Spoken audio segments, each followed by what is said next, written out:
Good afternoon to our live YouTubers out there. Welcome into the Illini Inquirer podcast. It's Jeremy Werner, Mike LaTulip, live on this Friday afternoon. And if Mike and I are wiping some crusties from our eyes, trying to down some coffee, it was a late night at State Farm Center, late night drive for both of us.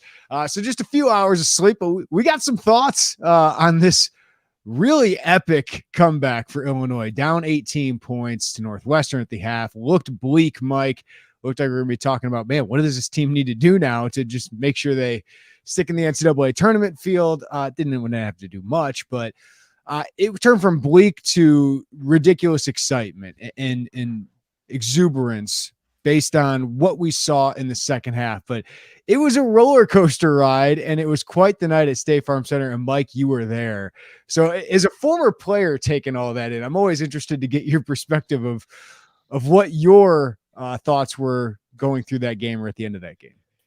Yeah, I think what stood out the most is usually a team that puts together that type of first half with the defensive miscues, the scouting miscues, the turnovers. Those teams should not be able to win the game. But once again, you can't count out the talent that this team has. And when they do play with that bite, they're really tough to score on. They're tough to defend. And we can get into kind of the changes that were made in the second half. But by and large, there's guys in this team that want the big moment and that want the pressure and the weight of that pressure. And there's guys that aren't afraid to take some risks. And I think conservative play gets you beat last night in that second half. And so you needed some guys to probably take some questionable shots. They went in, but they went in. So, that's and you needed them all. So you can point to a lot of guys that made just huge contributions and directly contributed to that win. But look no further than Terrence Shannon and Matthew Meyer and Sencire Harris and Coleman Hawkins and Ty Rodgers. I mean, it felt like it was those guys, and RJ did his thing as well. And we'll get into talking about Jaden and Dane and Goody, but man, it speaks to this talent once again. 1 through 8, 1 through 9, 1 through 10, whatever it is, you got a lot of good players. Yeah, I want to dive into the freshmen, again, making a huge impact on winning. I want to dive into a guy that probably isn't the headliner from last night, but just allows you to do so much. But let's start with the two stars here, Mike, the two transfers. And Shannon just had one of the best halves I've ever seen from an Illini player. And then Matthew Meyer Piper said in the podcast last night, I didn't really realize it. Meyer had 14 points in the second half, 8 at the free throw line, 2 big threes as well. But you saw what that duo is capable of when they're clicking together offensively. We haven't seen that much. So just what did you see from Shannon in an epic half and then Meyer to be a huge supporting scorer there? Yeah, I think once again, we speak to how this experiment has worked out, where you go and get 2 impact guys like that in the portal and try to pull together. And I think you envisioned, maybe not the first half, but you envisioned halves like that, where you get 38 points from those 2 guys, and they do it in a way that kind of complements each other. I thought it was extremely important that after airballing his first 3 in the first half, and Terrence finding some sort of rhythm, and that came from Matthew Meyer driving baseline and being able to hit him on that drift pass. And when you have guys that can shoot off script and off balance and maybe out of structure, it's very important for them to see one go in rhythm first, to be able to allow them to step out and do all those other things. So I think Terrence being able to catch, 1-2 step, catch and shoot, great drift pass from Meyer. And really, it felt like every basket was huge in that second half, but starting the half off by making that 3 the way that they did in rhythm, it allowed, I think, Terrence to gain a little bit of confidence to where he hits a couple other ones in the beginning of that second half. And I'm not sure he shoots up the same confidence if he doesn't make that first one. And that's all from Meyer driving and them complementing each other. And, I thought Terrence did an unbelievable job on Chase Audige in the second half. We'll get into what makes that Northwestern offense so difficult to guard. But Terrence was just fantastic in that zoom action and guarding Chase and making sure that everything was tough for him and nothing at the rim, and he wasn't getting clean looks from three. So all around, just fantastic effort. And those are two guys that when you look at in March, that's what I'm saying. Like you're a 2 seed or a 3 seed or a 1 seed. You don't want to play guys like that. Guys that are just complete wild cards where when it's right, it's you can't really fathom any team in the country beating them. All right, Mike. So let's talk about this. Because those two give you just an option to beat anybody. Like if those two are going like that, you have the chance to beat anybody, which we have seen earlier in the season.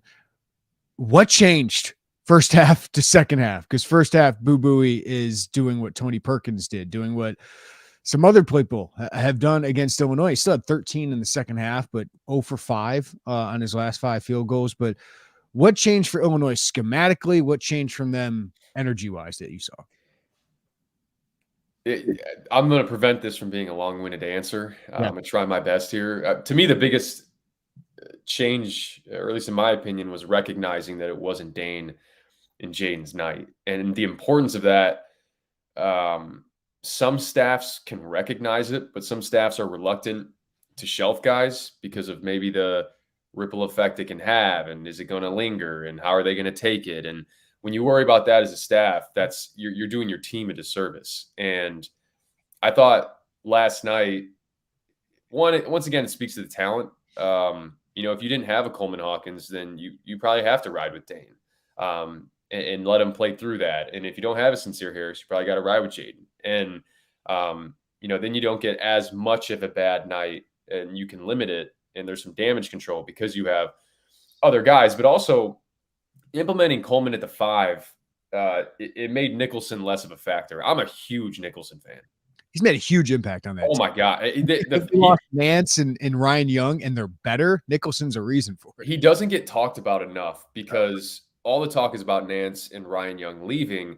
But what those departures have done has allowed Boo Buie and Chase Audige to be much more focal points in the offense with a guy that is perfect. He needs them and they need him because their first 11 points right last night when it was 11-4, all 11 points were off of Nicholson screens. And I get it. We can say it all day, stop going under. There's a reason guys kept going under is because, damn it, it's hard to fight over on the guy that's 7 foot 260 like that. And he's so timely with the way he screens and he fights you. And, having a guy that only worries about those things can really hurt you as the opposing team because he knows exactly who he is. Now you implement Coleman at the 5. Now you spread him out offensively. And then you limit his impact as a screener because when Dane's guarding him and you're in drop coverage, every time Boo Buie comes off, if you're not going to fight through the screen or Chase Audige comes off, it's free. There's no one up there to corral it. There's no one up there to switch it. And with Coleman, you're not going to do that every time, but it's good to be able to deploy that in certain instances because with Coleman, you can at least corral or stay with the ball or emergency switch if you need to. And the way Boo Buie had it going and the way you wanted to keep Chase Audige from getting it going was making sure that every time they came off a screen, they at least saw some sort of body. And it gave time for these guys to fight through. But also, let's call a spade a spade. What changed? You made shots. And baskets. That basket was the make basket in the north end zone, and the south was the miss basket. Yeah, and you made a lot of really big ones. Like the RJ Melendez 3, it just seems like a throwaway 3 at the moment. But Brad deliberately ran that play. It's the same play they ran against Texas when RJ had a big 3 in that second half. Just kind of start him in the corner and loop him out to the left slot to be able to get that shot. So I think again, I interrupt you, Mike, but the Ty Rodgers offensive rebound to get Meyer the 3 after Shannon missed 2 free throws, huge shot. Yeah, 54-47, right? And Terrence, I think misses both free throws. And then you kick it out to Meyer and he makes Nicholson dance a little bit. And look, I think the other change, in my opinion, was when you're guarding Northwestern, especially with their guards, with Audige and with Bowie. They're going to run that zoom action like crazy. So if you don't know what it is, picture Boo Buie and Chase Audige starting in the paint. You saw them head in the hole under the basket a ton last night. And you'll have a guy come down and kind of set a rub screen. Nicholson has the ball up top, and that little rub screen is enough to give them a head start to be able to come screaming off the top of the key for that handoff. And it's, the Phoenix Suns run it a ton. I mean, there's a lot of NBA teams that run it. It's a popular action. But when you have a screener like that, when you have good guards like that, it makes it really difficult to guard. So the change that I saw was, instead of letting them dictate exactly where they wanted to go off that ball screen or off that handoff, guys started to really stay attached. We talked about it before, where if you're guarding a shooter, of course, but if you're guarding someone in zoom action and they're underneath the basket, it is imperative to stay attached. You cannot give them space, because the space that you give them, now you're letting them dictate where to go.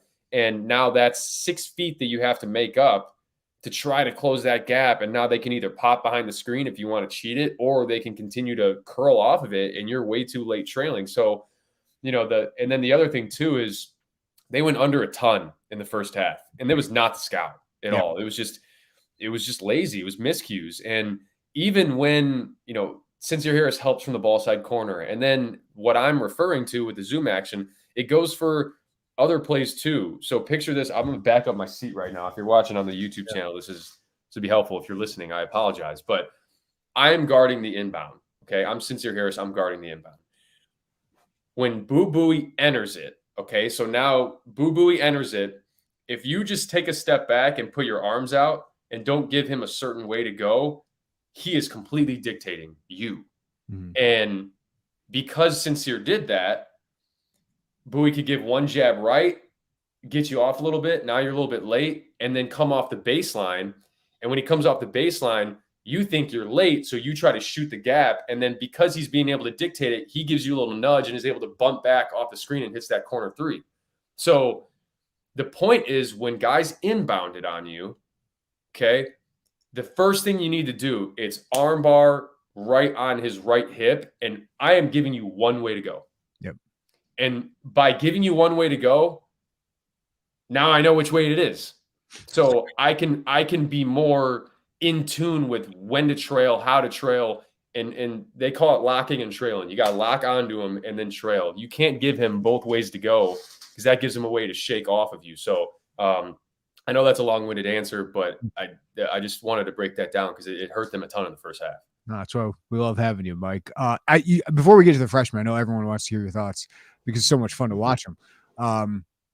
Coleman Hawkins did not have a huge stat line, but again, he plays an incredible amount of minutes for this team.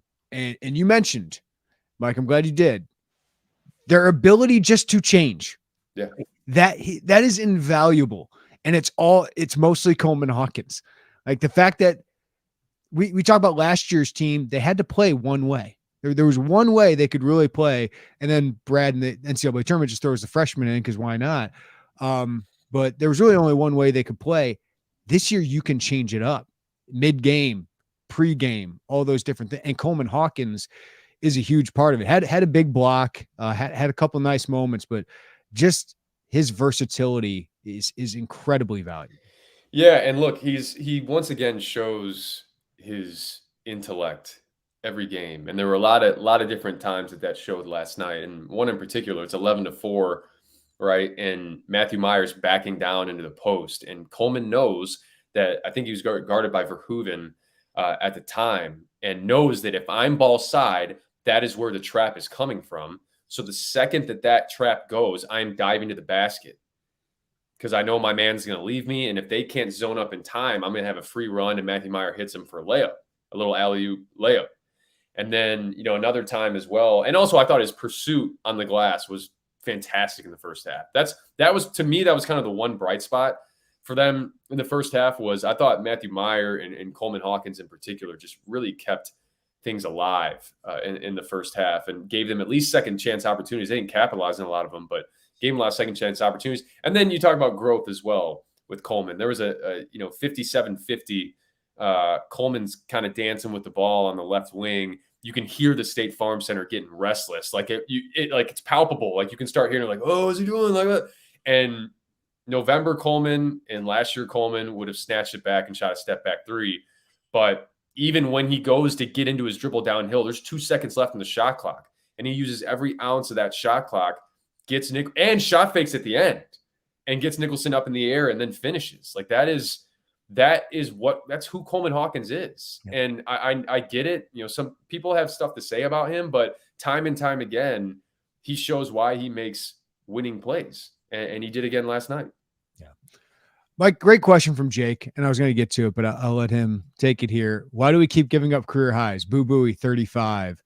Jamison Battle, 31. Battle had like 13 in the last 5 minutes. I'm not as concerned about that one, but Jalen Pickett, 41.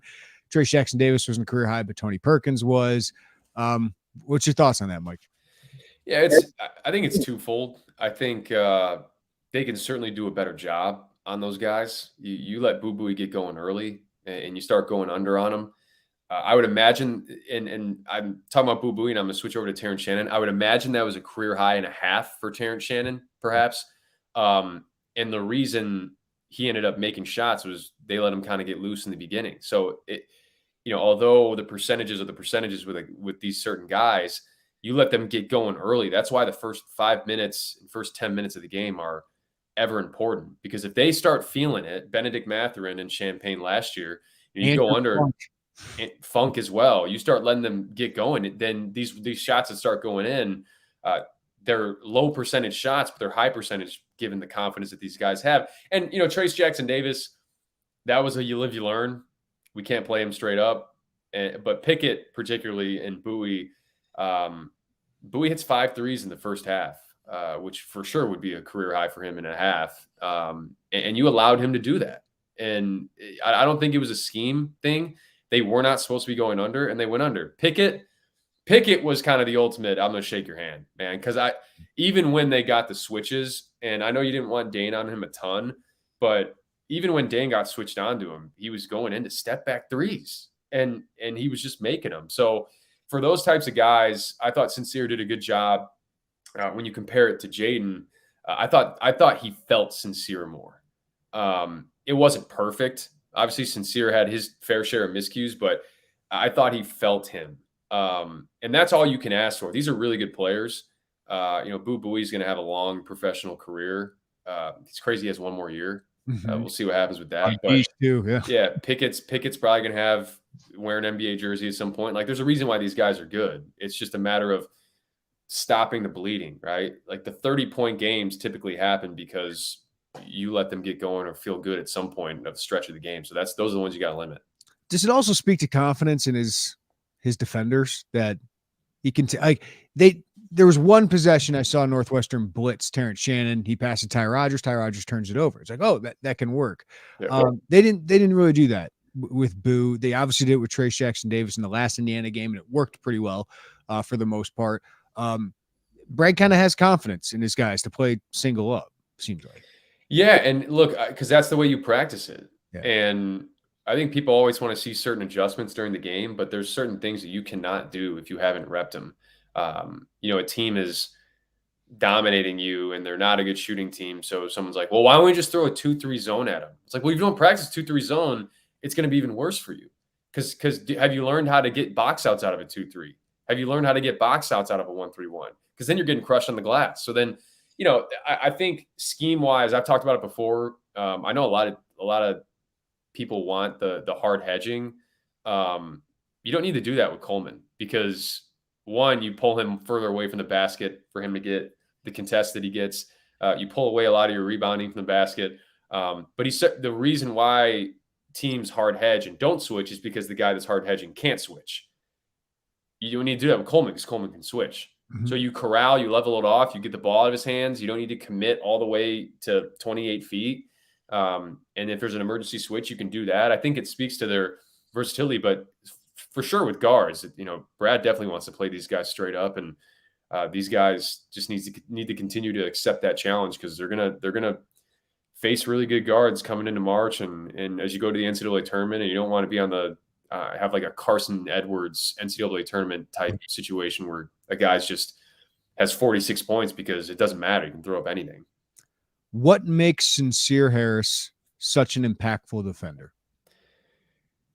Yeah, look, I think with Sencire, it's his consistent energy and effort. That seems like such a kind of BS cliche Yep. answer, but look, when you have a guy like him, and let's make one thing clear, he is not mistake free. He makes his fair share of mistakes, but you will always give yourself a chance for the good to outweigh the bad when you play with that type of energy and effort. Good things just happen. Like things kind of happen to fall into your lap. The ball bounces your way. I think DeMonte had a little bit of that, especially early on in his career, where it's like, wow, yeah, the ball just kind of bounced towards DeMonte again. He just happens to be right place, right time. Right place, right time isn't a luck thing. It's it's putting yourself in that position, and it's being engaged and playing with that effort. You've seen, I think maybe Joey Wagner talked about when he starts stomping around. Yeah. That's kind of when you know it's on. He's been so impactful because they've been able to deploy him in different stretches. Like I said, it's not every game is going to be a Sencire Harris game. I thought there were kind of elements where he hurt them against Indiana in that second half, but when he's right, when he's playing within himself, and when he's guarding the way he does, you can throw him in a game like that, and he can turn the tide. Got a question from Liam talking about Ty Rodgers, the other freshman, made a big impact on this game. Since the Indiana game, Rodgers has been so much more on the ball, acting as a point man. Does that speak more to Rodgers' development or figuring out what the limitations are for the other guys? I think questions like those, it's usually never 100% to zero. It's probably a little bit of both. I think there's something with Ty because he's a non-shooter, then the matchup's typically a guy that it's a Nicholson like last night, or a Verhoeven, guys that they want to stick on him because they can be helpers. But I think Ty, you saw it in the FIBA stuff, right? He's coming off of ball screens. He's taking on some point guard duties, and I think that was what we kind of heard before the season. And he's showing that when he doesn't turn it over, and when he plays within himself, he has the layup to make it 40 or 36, can beat a guy downhill, can come off a ball screen. He does such a good job. It reminds me a lot of, I don't want to throw Jaden Ivey's name around, but in the sense where like when he comes off a ball screen, he plays with such good pace where he can put you on his back hip and kind of move you off. And he's such a quick jumper, like we talked about, so he can get to those quick floaters. And I told Piper, kind of reminds me of Jalen Pickett a little bit. Yeah, no, I think that's exactly right. I think it's a guy that, and Ty maybe even has a little bit more size than him. So I'm excited for him. And even just going off the previous Sencire Harris question, I've mentioned it time and time again on these podcasts, but when they start not getting these freshman calls, it's going to amplify their defensive abilities even more. And then, with Ty, I think continuing to build on getting the ball a little bit this year, right? He's coming off, and then next year, maybe it's a situation where he's in even more of those scenarios, and kind of being able to wet the beak, I guess, this year, and then head into next year saying, all right, you got a little bit of experience now. Let's double down on it. Just a few more. We'll talk about what's next. NJ Illini, is this team relying on their length and athleticism too much? It's visible on the blocks from behind when they're able to recover. That's the good. Invisible on some of lackadaisical D, the bad. That's a good question, because I think sometimes guys that have versatility and length, I think maybe like 10 podcasts ago, we had talked about this. When you know that you have that length and versatility, you tend to relax a little bit, because you know that, Matthew Meyer, look no further than Matthew Meyer. I've never seen a guy go more from hands on his knees to recovering to block a shot off the glass. I could not do that. I had to be in the gap. I had to be in the right position. I didn't have the size and length, but these guys do. So it's continuing to challenge yourself and say, hey, I know we have this size and length, but if we stay in tune and we're dialed in the whole entire time, look what we can do.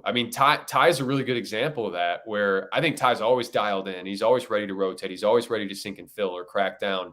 And he typically puts himself in a good position with that. So Matthew Meyer's probably at like a 70% success rate with that. But if he can get that up to 80%, 85%, he's going to be even more of an impactful defender.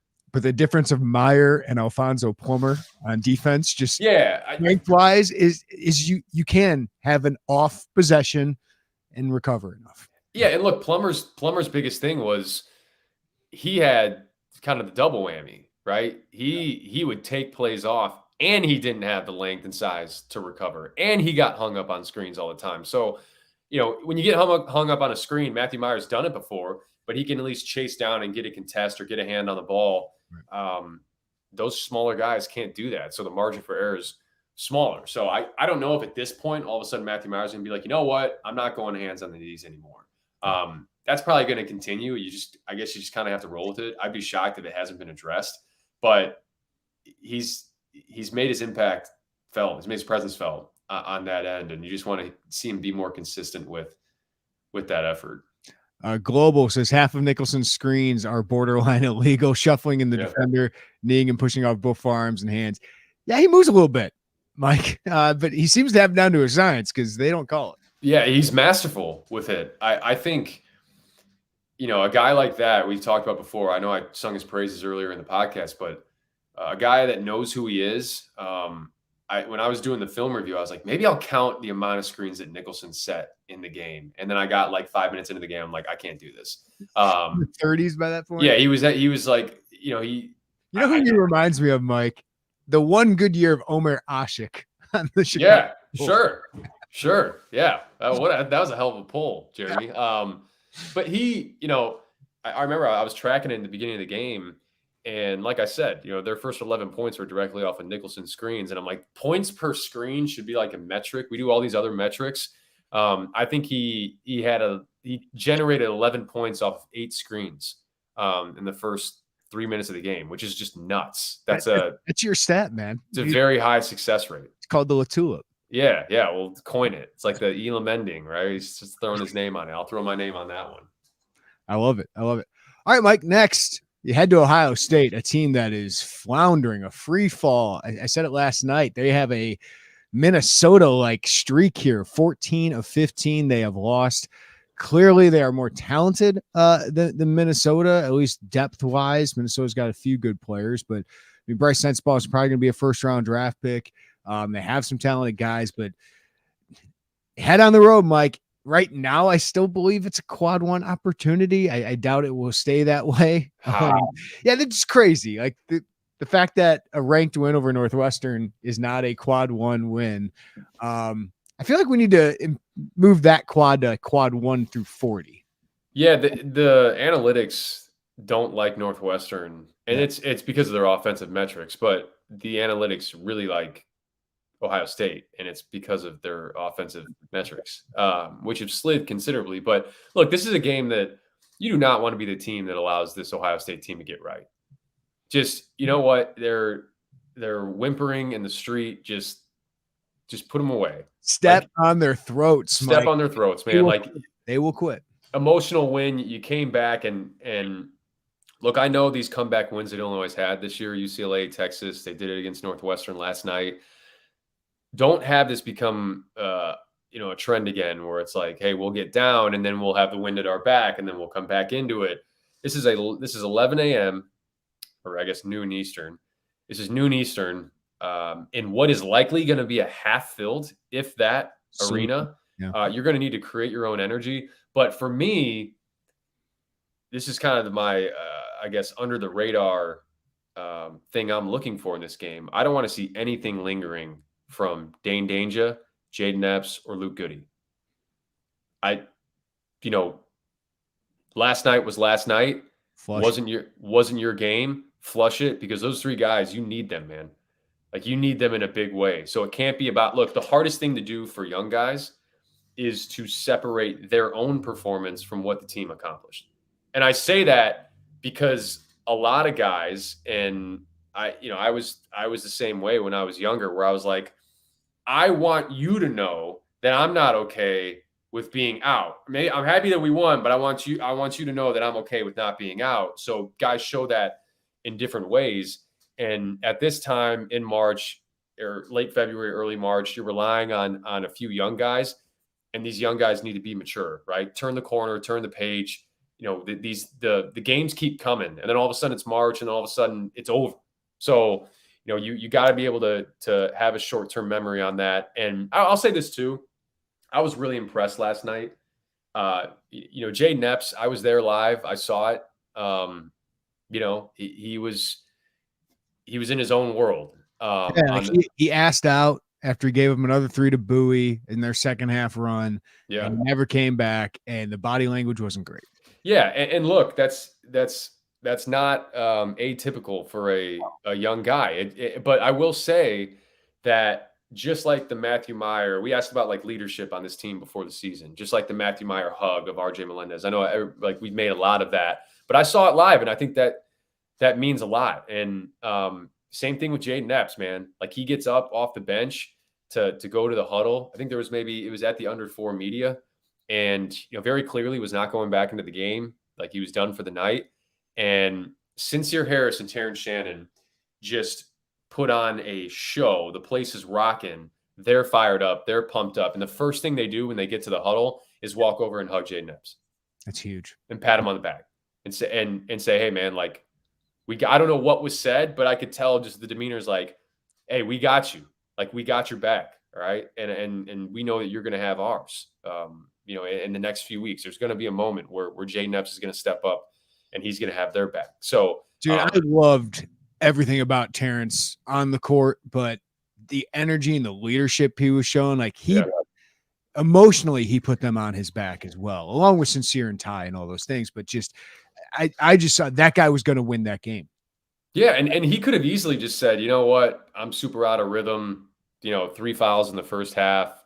Not my night. I'm getting back from a concussion.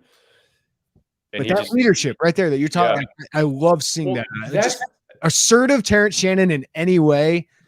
That's the NBA player. That's what older guys realize. And I guarantee, the first person was to walk up and hug Jaden Epps was Terrence Shannon. Who the second person was Sencire Harris. And I guarantee you it was because you saw Terrence Shannon doing it. Like that, to me, that's leadership. And you'll realize when you get older, I'm saying as players, I'm not talking to you specifically, Jeremy.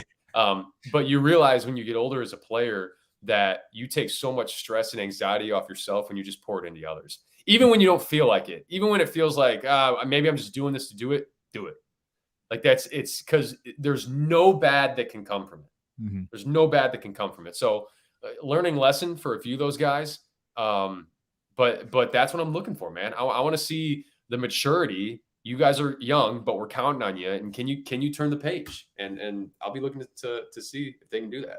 Yeah, and that's a tough assignment for Jaden, who's been really good defensively for a freshman. Really tough assignment, yeah. But Dane Danger, what can he take from that game? Because that was kind of a freshman performance from a guy who is playing in his first year, really, of college basketball. Yeah, it's bigs haven't had a lot of success against Nicholson. Yeah. He's physical. He'll box you out.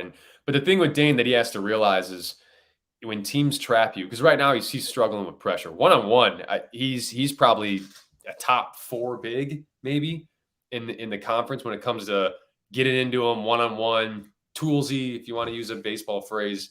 But when he sees pressure, his immediate instinct is to try to spin out of it or get out of it. I mean, he had a moment last night where Matthew Meyer, they entered the ball to him. Matthew Meyer was coming on the baseline towards him out to the same ball side corner. And he spun into Matthew Meyer when he could have just dribbled with his left to beat the press. Like that trap, it's coming from the ball side. That quick move has to be, because the defense is rotating from the baseline. So that quick move has to be to the midline, because then you eliminate the trapper that's coming over. If you can beat him through that gap, you eliminate the trapper. When you spin and Nicholson levels you off, or you stop because you see a baseline rotator, now, when you come back around, that guy's on your back to trap.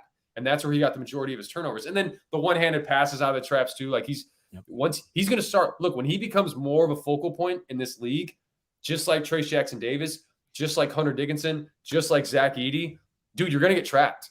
Like it's what makes what Kofi did even more crazy is he got trapped like every night and it didn't matter. He's still 21 a game. So yeah, I think that's where you kind of tip your cap and say, Dane, like you still got a ways to go, but that's encouraging. Like the fact that Dane has a long ways to go, it's like, dude, he's already making a huge impact in the conference. So, he learn from last night, and maybe next game is your game. And the fact that you can survive and win a game with Dane and Jaden playing poorly and having a bad half, like it's why this team is understandably frustrating within games, from game to game. Most teams are in college basketball, but I know there's such high expectations with this program. Yeah. But this team is so enticing, Mike, because of when they are good, they can beat anybody. Yeah, I mean, you said it. I'm not going to add too much to that. The highs are highs and the lows are lows, and the reason the highs are highs is because of the talent level, and the reason the lows are lows or lows are lower is because you have a lot of inexperience on that team, and this is still year one. All these guys playing together. It's the anti-Northwestern.